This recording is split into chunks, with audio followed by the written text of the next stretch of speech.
one of the most foundational principles for safe movement without getting injured, without hurting your back, especially during weightlifting, especially when you're picking something up off the ground, is to know the difference between a squat and a hip hinge. A hip hinge is what you use when you deadlift. A squat is a squat. The main difference is, if I'm going to do a squat, watch my hips level here. They're about even with this, a little higher. But if I squat,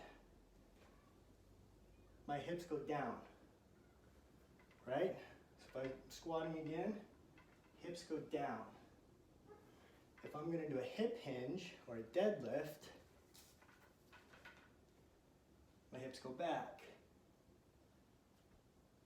Hips go back. So when you're doing a hip hinge or a deadlift, you can see again, there's not much knee flexion, so my knees don't bend a lot, and I push my butt back like I'm opening up a car door. I'm not doing this and bending with my whole back. That's how you hurt yourself for sure. If not now, someday. You'll be like, why my back hurt? You're not hip hinging, and your back's bent. So, one way to practice this, because it's difficult unless you've got a mirror, but as a good tactile feedback, grab yourself a broom handle or a dowel or a PVC pipe or whatever you may have around the house, and get 3 points of contact on your back. The back of your head, your mid-back, and your sacrum, or the base of your spine. And then you can practice bending over, and you want to maintain those 3 points of contact when you bend over. Because if you lose one or two, you know that your back's bending.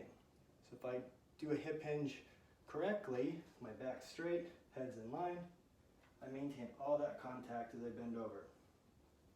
If I bend down on my back and I don't hip hinge, I'm going to come here and I'm going to lose contact down here and on top of my head. So when you're practicing, practice, do many sets, switch your arm position, maintain that contact, and push your butt back like you're closing a car door with your butt. That's the type of motion. When you're squatting, you want to sit down.